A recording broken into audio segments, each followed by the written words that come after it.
pour se développer, à partir du moment où on a fait le constat, disons, que le pays était sous-développé, que la société est sous-développée, comment faire pour se développer? Alors, je fais un tout petit retour en arrière que j'ai pas mis dans le cours ici, mais rappelez-vous que en 1960, il y a un auteur qui s'appelle, je vous remets le nom, mais normalement vous le connaissez, qui s'appelle William Rostow, qui dit bah, pour se développer, c'est facile, il y a plusieurs étapes. Rappelez-vous, c'est les 5 étapes de la croissance économique. Enfin, le livre s'appelle Les étapes de la croissance économique en 1960. Et bon, voilà, d'après Rostow, qui est un Américain, qu'est-ce qu'il faut faire pour qu'un pays se développe? Il faut qu'il connaisse de la croissance économique. Qu'est-ce qu'il faut faire pour qu'un pays connaisse de la croissance économique?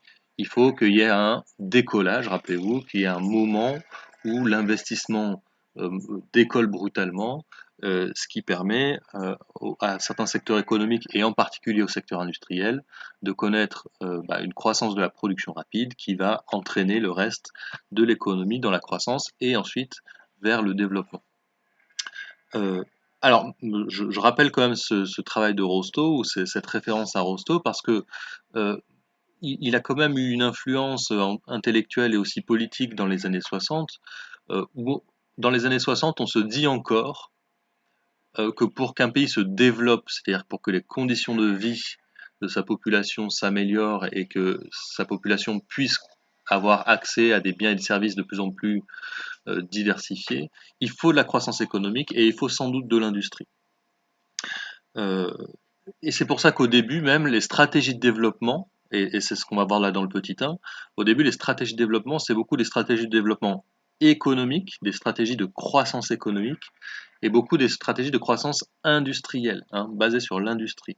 Parce qu'on est quand même dans les années 60, à un moment où on croit, et alors je dis pas que c'est forcément faux d'ailleurs, hein, mais on estime en tout cas que c'est vraiment par l'industrie que la croissance va arriver et que donc le développement va pouvoir ensuite être possible. Voilà. Alors, ce qui explique que dans mon petit 1, les stratégies que j'évoque sont quand même des stratégies très tournées vers l'industrie. Donc, en gros, vous l'avez peut-être que certains ont déjà lu aussi le petit 2, mais on peut schématiquement estimer qu'il y a deux grands types de stratégies que les pays ont choisi pour se développer et pour développer leur société. C'est des stratégies qu'on appelle autocentrées, on va voir ça aujourd'hui, et des stratégies extraverties, et on verra ça jeudi. Autocentré, bah, ça veut dire qu'on va compter sur une production vraiment nationale et sur une consommation nationale, en gros qu'on va se concentrer sur ses propres forces économiques en termes de production et de consommation pour se développer, alors que les stratégies extraverties, disons, laissent une part plus importante aux échanges internationaux et en espérant que ces échanges internationaux permettent d'enrichir le pays. Alors les stratégies autocentrées, on va plutôt avoir une stratégie oui, fermeture, en tout cas d'assez fort protectionnisme, hein, pour que le développement soit centré sur le pays lui-même. Alors je vous remets aussi un autre nom hein, que j'aurais pu mettre dans ce développement des stratégies autocentrées. C'est le nom de Franz Liszt, qu'on avait vu dans quel chapitre là, cela m'échappe, mais c'est cet auteur autrichien hein, du début du 19e siècle qui parle de protectionnisme éducateur. Donc cette idée de protectionnisme éducateur, ça fait aussi partie, pourquoi pas, des fondements théoriques de ces stratégies. Bon, alors, on va essayer de remettre tout ça dans l'ordre, et encore une fois, vous m'arrêtez s'il y a des questions. Alors, ce qui est certain, c'est que dans ces stratégies autocentrées, il y a une certaine méfiance vis-à-vis de l'extérieur, disons, ou des relations avec l'extérieur. Et ce que j'ai voulu dire au début de ce cours, de ce paragraphe, c'est que cette méfiance vis-à-vis de l'étranger, alors sans aller jusqu'à de la xénophobie bien sûr, hein, mais cette méfiance vis-à-vis de l'étranger ou des échanges extérieurs, elle vient sans doute plus ou moins consciemment de la période coloniale. Bah oui, parce qu'en fait, ce qui est venu de l'extérieur et ce qui a organisé l'économie depuis l'extérieur, c'est la métropole.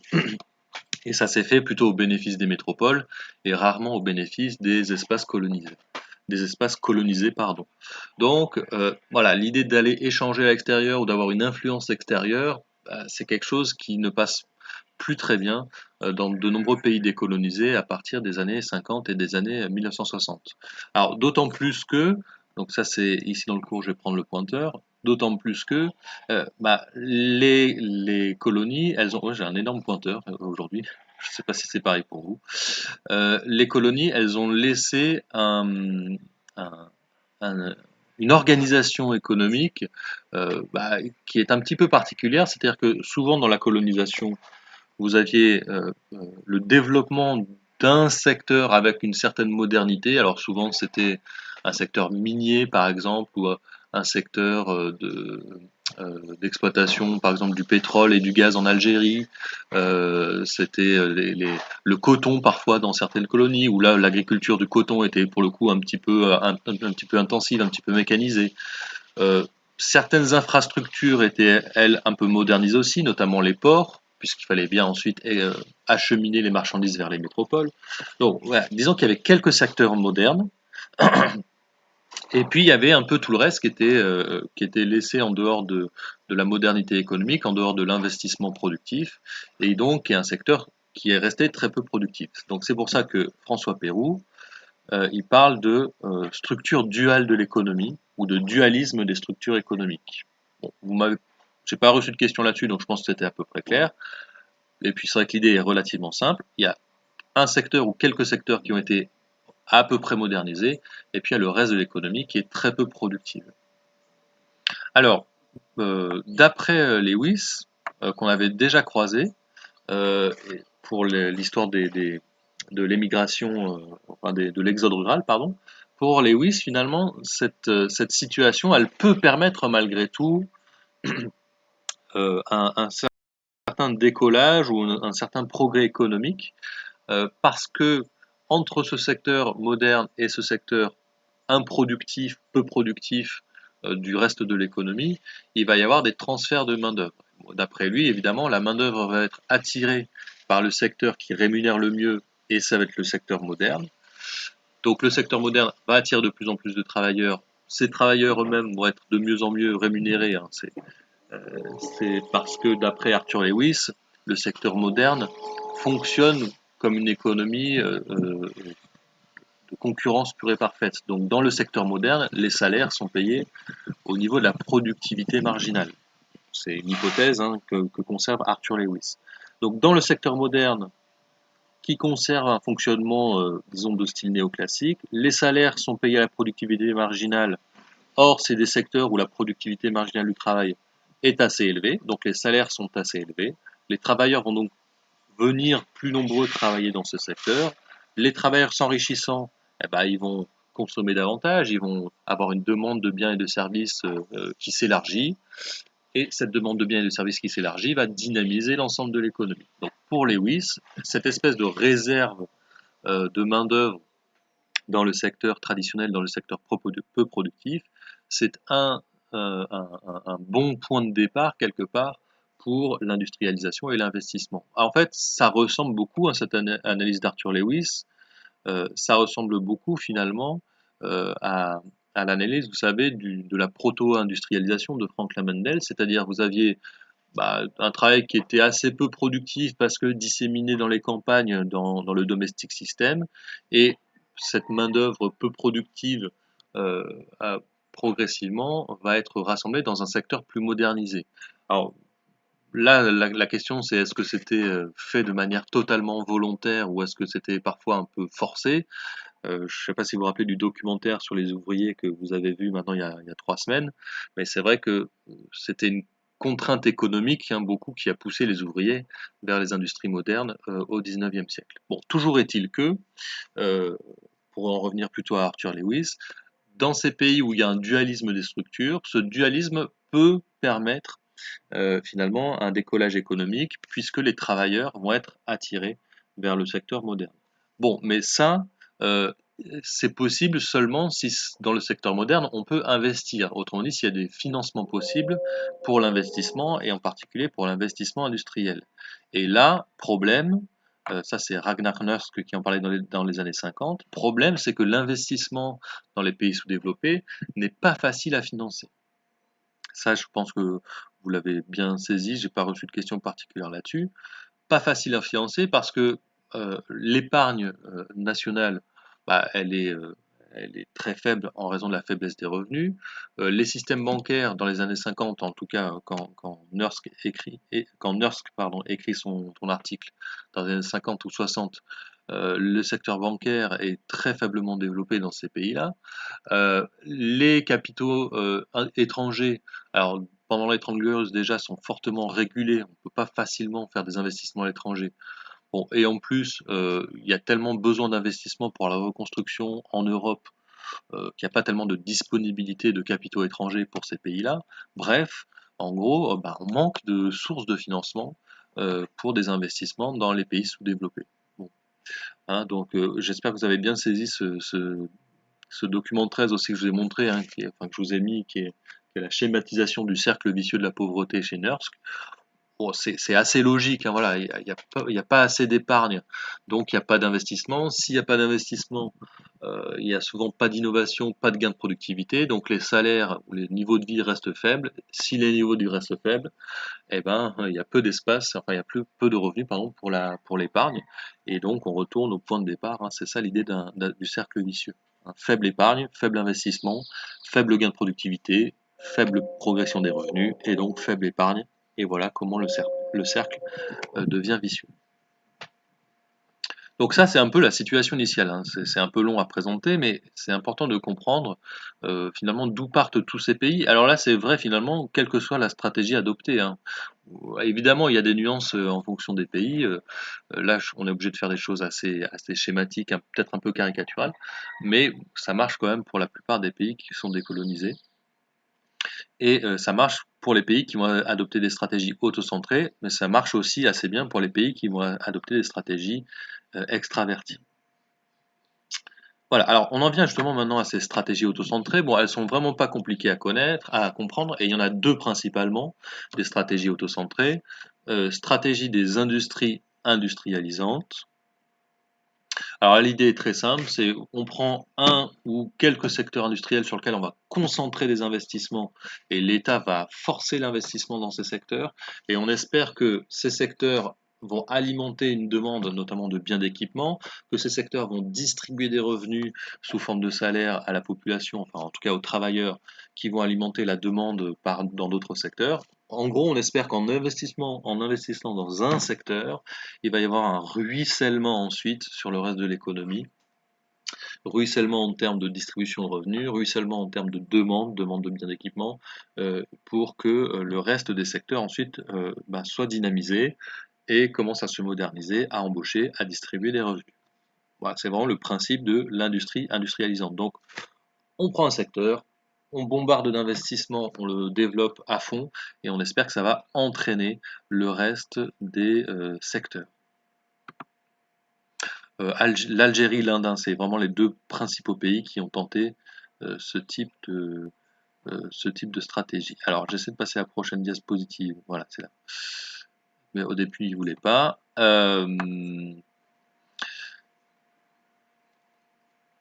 Donc là, oui, juste pour dire que la référence théorique, enfin la principale référence théorique, hein, c'est celle de Hirschman. C'est c'est lui qui a inspiré ou qui a suivi puis inspiré ces politiques, puisqu'il estimait qu'il fallait vraiment se concentrer sur un secteur, aller à fond sur ce secteur, pour ensuite espérer, attendre en fait finalement que ce secteur contamine entre guillemets hein, le reste de l'économie par son dynamisme et que le progrès se diffuse, que la distribution des revenus se diffuse dans l'ensemble de l'économie. Vous m'arrêtez hein, s'il y a des questions, si ça va trop vite, si c'est pas clair. Tout ça est aussi expliqué dans votre manuel par ailleurs, hein.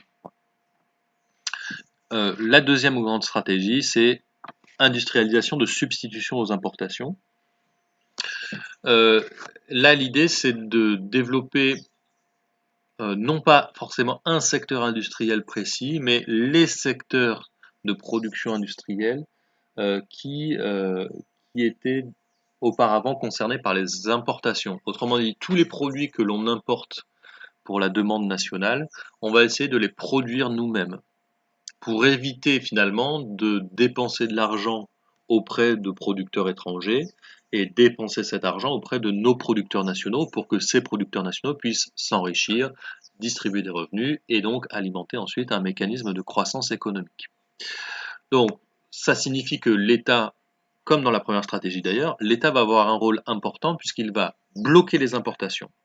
Alors ça peut être par des barrières douanières élevées, ça peut être par des politiques de quotas, ça peut être par les politiques de normes, les théories du commerce international, hein, vous les verrez plutôt l'année prochaine. Mais voilà, l'État va bloquer, va s'efforcer de bloquer les importations. C'est là qu'on peut retrouver un peu l'idée de liste, hein, dans un protectionnisme éducateur. Et donc ça va protéger les industries nationales qui vont pouvoir développer leur production et les consommateurs nationaux vont, puisque les importations n'arrivent plus ou sont trop chères, les consommateurs nationaux vont acheter local, enfin, acheter national, disons, auprès des industries nationales. Alors, ici, quels sont les fondements théoriques? C'est principalement l'idée que l'échange international, il est pas avantageux, il est inégal et il n'est pas avantageux pour les pays en développement ou pour les pays sous-développés. Donc ça a été théorisé principalement par deux économistes, hein, dont je vous ai mis le nom ici. Alors, si je retrouve mon pointeur, qui a baissé de taille. Enfin, je ne sais pas si c'est pareil chez vous. Il a fondu. Alors, les fondements théoriques, hein, c'est deux économistes, Hans Singer et Raoul Prebisch, et qui considèrent quoi? Qui considèrent que l'échange, que le commerce international pour les pays sous-développés, c'est souvent un commerce international qui va être perdant à cause de ce qu'ils appellent la détérioration des termes de l'échange. Alors, j'ai pas eu de questions sur cette notion qui est peut-être pas super compliquée non plus, mais bon, voilà. Donc, le document qu'on va regarder tout à l'heure ensemble va porter sur la détérioration des termes de l'échange. On reviendra dessus avec le document qu'on va regarder tout à l'heure. Mais pour le dire tout de suite, dans un premier temps, détérioration des termes de l'échange, cela signifie que les produits que le pays exporte vont avoir un pouvoir d'achat, hein, le revenu de ces exportations, le pouvoir d'achat qui est tiré de ce revenu va diminuer dans le commerce international. Alors pour le dire de manière un peu plus triviale, un peu plus imagée, ça veut dire que par exemple un pays qui exporte des sacs de blé et qui exporte disons 1000, 10 000, des millions de sacs de blé, bah, chaque sac de blé va rapporter un revenu qui va lui permettre de consommer de moins en moins d'importations. Encore une fois, pour aller encore un peu plus dans l'exemple trivial, qui est un exemple théorique, hein, qui n'est pas un exemple réel, mais disons que si à dans l'année T, il fallait 10 000 sacs de blé pour acheter une voiture, à l'année T plus 1, il faut 15 000 sacs de blé pour acheter une voiture. D'accord? C'est ça la détérioration des termes de l'échange, c'est que le prix relatif des produits exportés va diminuer par rapport au prix des produits importés. Donc, pour le dire autrement, le pouvoir d'achat tiré du revenu des exportations diminue. Il faut de plus en plus d'exportations pour payer les mêmes importations. C'est ça la détérioration des termes de l'échange. Donc, deux grandes stratégies, industrialisante, enfin industrie, pardon, industrialisante et industrialisation de substitution aux importations. Donc c'est deux expressions un peu lourdingues, mais qu'il faut connaître, et le contenu, lui, n'est pas finalement si difficile que ça à maîtriser. Alors, le résultat de ces stratégies, il est souvent décevant. Donc c'est ce que j'explique là à la fin du cours pour aujourd'hui, pour tout un tas de raisons. Mais notamment parce que, en fait, ces industries, qu'elles soient industrialisantes ou de substitution aux importations, elles ont eu besoin de technologies, elles ont eu besoin de biens d'équipement que les pays étaient incapables de produire. Donc, en fait, il a fallu que ces pays importent énormément de machines-outils, et ces machines et ces machines-outils étaient effectivement chères, hein, ça coûtait énormément, surtout quand les barrières douanières avaient été imposées. Et cela a fait que les balances commerciales de ces pays qui avaient adopté ces stratégies étaient souvent largement déficitaires, et ça a conduit à un endettement très important de ces pays. Bon, en plus, autre problème là qui est lié au protectionnisme, donc plutôt pour la deuxième stratégie, Le protectionnisme, souvent, certes, ça protège les industries nationales, mais souvent, ça les incite pas tellement à innover ou à gagner en productivité. Comme elles ne craignent pas la concurrence internationale, elles sont souvent un petit peu, l'expression parfois qu'on utilise, c'est alanguies, hein, c'est-à-dire un peu endormies, et les investissements ne sont pas forcément les plus pertinents et les innovations sont parfois ralenties parce qu'il n'y a pas de vraie concurrence euh, au- de la part de producteurs étrangers, hein, qui pourraient donc mettre en danger cette industrie nationale. Donc le problème ici de concurrence trop faible qui ne pousse pas à l'innovation. Et puis il y a ce qu'on appelle aussi les effets d'éviction. C'est-à-dire qu'en privilégiant certains secteurs, on a négligé des investissements dans d'autres secteurs, ce qui a donné lieu à des systèmes productifs un peu déséquilibrés. Alors, je vous ai pris l'exemple de l'Inde. En Inde, du coup, il y avait des industries assez brillantes, assez performantes, mais en même temps, il fallait importer de la production agricole. Donc, pour un pays qui, en plus, est très peuplé de manière très importante, c'est vraiment problématique.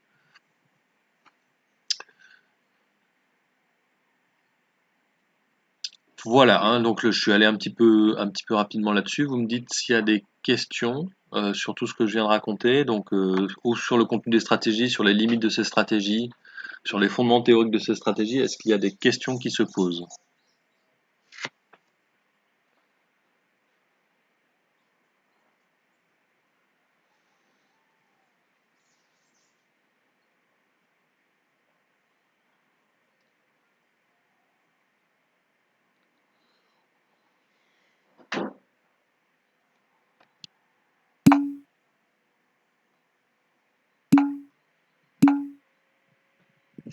Bon, tant mieux parce que c'est pas encore une fois c'est pas très difficile, mais malgré tout c'est un petit peu technique.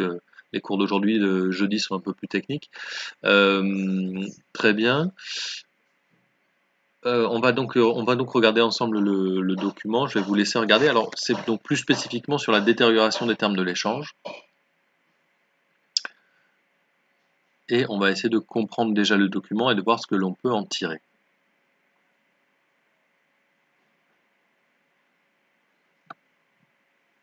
Alors, là, je me dézoome un tout petit peu.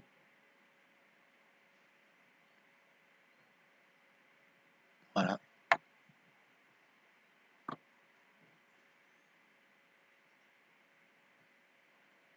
Alors, pour l'instant, je vais vous laisser donc regarder le document et puis l'analyser avec une, une petite question que je vais poser. Alors, oui. Euh, Juste pour préciser, donc c'est un document qui concerne tous les pays d'Afrique subsaharienne, et vous avez une autre courbe en pointillé qui distingue dans les pays d'Afrique subsaharienne les pays à faible revenu. Hein, donc c'est les pays que la Banque mondiale qualifie de revenus inférieurs. Hein, ça, c'est les pays à faible revenu. Donc c'est un graphique en base 100. J'espère que ça pose pas de problème de lecture, mais on en a déjà vu quelques-uns dans l'année et normalement, je pense que ça va. Voilà. Alors la question que je vais vous poser, ou pour vous guider un peu dans l'examen de ce document, c'est est-ce que finalement Raoul Prebisch et Hans Siger avaient raison de craindre une détérioration des termes de l'échange? Autrement dit, est-ce que les termes de l'échange pour les pays d'Afrique subsaharienne et notamment les pays à faible revenu, est-ce que ces termes de l'échange se dégradent dans le temps? Est-ce qu'ils ont tendance à, à décliner? La question est assez simple, mais c'est vrai que le document peut nous permettre de nuancer un petit peu. Je vous laisse regarder ça une minute ou deux avant d'intervenir. Pardon, une minute ou deux avant d'intervenir.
Alors, oui, donc la question, la question, la première question que j'ai posée était assez simple, c'est-à-dire est-ce que ce document permet de constater une dégradation des termes de l'échange,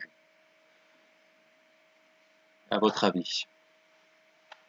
Enfin, en tout cas, est-ce que vous comprenez de ce document? Est-ce qu'on constate une dégradation des termes de l'échange?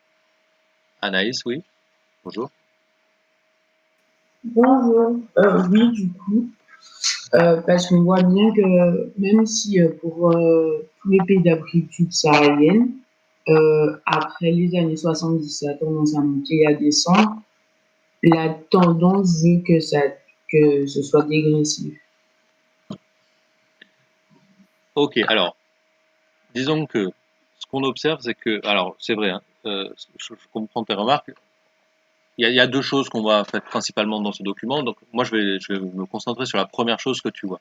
Si je trace une droite, alors qui n'est pas droite, parce que je pensais que c'est l'interne droite. C'est pas mal comme ça. Si je trace une évolution, alors ça serait pour les pays donc à faible revenu. Bon, j'aurais pu partir d'un peu plus haut. Et si je prends par contre les pays, euh, tous les pays d'Afrique subsaharienne, je vais avoir quelque chose qui est comme ça. Donc ça, c'est la tendance. Alors, la tendance des années 60 jusqu'aux années 90, pardon, c'est bien une dégradation des termes de l'échange. Alors, on arrive à quel niveau? Je prends le pointeur. Au départ, on est en base 100 et à l'arrivée, on est alors à peu près en base 80 si on prend tous les pays, à peu près en base 70, enfin au niveau pardon 70, pardon, pas en base, au niveau 80 ou au niveau 70 si je prends les pays à faible revenu. Donc ça veut dire que pour les pays d'Afrique subsaharienne dans leur ensemble, il y a une dégradation de 20% des termes de l'échange. Pour les pays à faible revenu d'Afrique subsaharienne, il y a même eu une dégradation de 70% des termes de l'échange. Ça veut dire qu'avec le même niveau d'importation, oui, pardon, avec le même niveau d'exportation, avec la même somme, si vous voulez, avec le même volume, pardon, d'exportation, pas la somme, je demande, avec le même volume d'exportation, j'ai pu importer 20 à 30%, euh, euh, 20 à 30% de moins d'importation. J'ai pu financer finalement 20 à 30% d'importation en moins. J'ai un manque finalement à financer de 20 à 30% du niveau des importations. C'est ça que signifie la dégradation des termes de l'échange. Les revenus tirés de l'exportation nous permettent d'acheter moins d'importations. 20% de moins d'importation jusqu'à 30% de moins d'importation pour les pays à faible revenu. Donc ça, c'est la première chose, et donc tu l'as bien souligné, euh, Anaïs. Il y a une vraie dégradation des termes de l'échange pour l'Afrique subsaharienne, notamment pour les pays à faible revenu. Pourquoi? Parce qu'effectivement, ils exportent principalement des matières brutes, des minerais, des matières agricoles, enfin, des produits agricoles bruts non transformés. Maintenant, tu as dit une deuxième chose qui m'intéresse, qui concerne un peu non pas la tendance de long terme, mais les fluctuations. Qu'est-ce qu'on peut dire des fluctuations de ces termes de l'échange?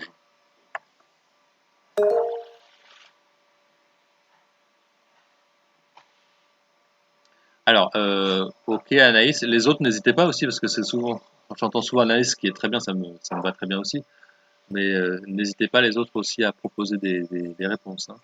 Alors Anaïs, je te laisse la parole, vas-y. Ben, pour moi, ça correspond à la période de décolonisation, puisque on observe une dégression des termes de l'échange, surtout à partir à la fin des années 60. Et du coup, je pense que ça correspond à la période où les métropoles lâchent leurs colonies et qu'il faut que ces dernières construisent leur industrie. Voilà. Alors, bon, la décolonisation quand même en Afrique, en tout cas subsaharienne, elle est achevée, quasi achevée au début des années 60. Donc en fait plutôt ici, hein, là où il y a mon pointeur. Là, on est à la fin de la décolonisation. Alors après, il est vrai le temps que les nouvelles autorités, les nouveaux États qui ont parfois du mal à se mettre en place, hein, organisent un petit peu leur stratégie de développement, il peut se passer un laps de temps. Mais c'est vrai que tout au long des années 60, on remarque plutôt une amélioration des termes de l'échange pour les pays à faible revenu. Pour les pays en général de l'Afrique subsaharienne, c'est un petit peu chaotique, mais ça reste plutôt une amélioration des termes de l'échange. Alors, pourquoi? Sans doute parce qu'à ce moment-là, on a quand même une forte demande de la part des pays des pays qui sont développés, hein, des pays de l'Europe et des États-Unis.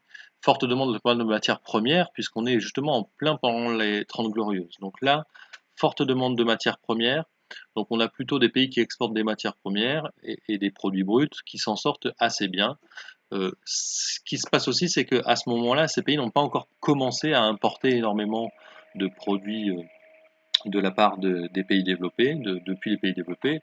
Donc, finalement, il y a les termes de l'échange qui ont plutôt tendance à s'apprécier. Et alors, pour les pays à faible revenu, il y a un décrochage il y a un décrochage qui est ici, effectivement. Là, on a une vraie dégradation à partir des années 70 des termes de l'échange. Et pour l'ensemble des pays, on voit que le vrai décrochage est très brutal, c'est plutôt le début des années 80. Alors, il y a deux séries d'explications. Pour les pays à faible revenu, donc c'est plutôt des exportateurs de matières brutes et de matières premières. Eh bien, là, il s'agit de la baisse, quand même à long terme, des cours des matières premières et des matières agricoles dans le temps. Il peut y avoir des secousses, un peu des soubresauts, donc c'est pour ça que ça monte et ça descend de manière un peu brutale par moment. Mais globalement, à long terme, le prix des matériaux agricoles, le prix des matières premières a tendance à décliner et surtout, c'est des productions qui sont à valeur ajoutée relativement faible. Donc forcément, lorsqu'on importe de plus en plus en parallèle des produits à forte valeur ajoutée, bah, les termes de l'échange vont avoir tendance à se dégrader. Donc ça, c'est pour les pays qui sont principalement exportateurs de matières premières de matières brutes.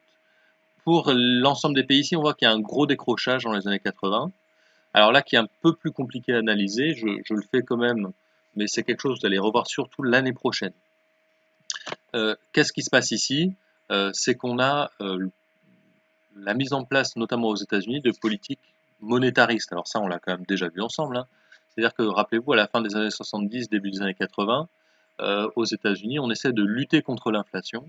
Et pour lutter contre l'inflation, on augmente fortement les taux d'intérêt. Et en fait, ça a un effet que vous verrez l'année prochaine quand vous allez étudier les systèmes de change, hein, donc la valeur des monnaies les unes par rapport aux autres. C'est que lorsque vous faites des politiques monétaires restrictives, lorsque vous faites des politiques de fort taux d'intérêt, ça a tendance à ce qu'on appelle apprécier la monnaie. C'est-à-dire que le dollar, puisque c'est la monnaie en question, le dollar va devenir une monnaie forte, le dollar va devenir une monnaie qui a beaucoup de valeur. Encore une fois, c'est des choses que vous allez vraiment creuser l'année prochaine. Alors, pour l'instant, j'en dis pas plus, mais le dollar qui devient une monnaie forte, qu'est-ce que ça signifie pour les pays qui achètent en dollars? Bah, ça signifie qu'ils doivent sortir, entre guillemets, de plus en plus de devises de leur portefeuille, de monnaie nationale de leur portefeuille, pour acheter en dollars. D'accord? Autrement dit, lorsque vous avez la monnaie euh, du pays depuis lequel vous importez qui s'apprécie. Donc là, lorsque vous avez les dollars qui s'apprécient, bah, les dollars, c'est les importations de à peu près tous les pays développés, hein, qui sont facturés en dollars. Et ben, ça veut dire que c'est comme si le prix des importations augmentait. Donc là, on est à un moment où le dollar devient très fort. Ça correspond à peu près à l'idée que toutes les importations qui sont proposées en dollars, qui sont ce qu'on appelle libellées en dollars, toutes les importations en dollars ont un prix relatif qui va augmenter fortement. Et donc, bah, si on a des importations en dollars dont le prix augmente fortement, bah, ça veut dire que mes termes de l'échange ils vont brutalement se dégrader. Parce que j'ai besoin d'importer des produits qui sont libellés en dollars, mais moi je n'ai que ma devise nationale, ma monnaie nationale qui me permet d'acheter des dollars euh, et qui perd de la valeur par rapport au dollar. Donc j'ai besoin d'exporter toujours plus pour accumuler ainsi des richesses, pour ensuite pouvoir acheter des dollars et ensuite pouvoir importer. Donc là, il y a une grosse dégradation des termes de l'échange liée à l'augmentation de la valeur du dollar au début des années 1980. Bon, là, c'est un peu difficile. Et c'est des choses sur lesquelles vous, encore une fois, vous allez vraiment revenir plus tranquillement l'année prochaine, mais ça vous fait déjà une première approche des effets de l'appréciation ou de la dépréciation d'une monnaie sur les échanges commerciaux et sur les balances commerciales. Si la monnaie du pays qui fournit vos importations, si cette monnaie devient d'un coup très valorisée, si elle devient très forte, vous-même vous souffrez parce que les importations que vous payez depuis ce pays, elles ont tendance à avoir un prix relatif qui augmente, ou en tout cas un prix qui s'exprime dans votre monnaie qui augmente. Et voilà. Et ça crée une forte dégradation des termes de l'échange.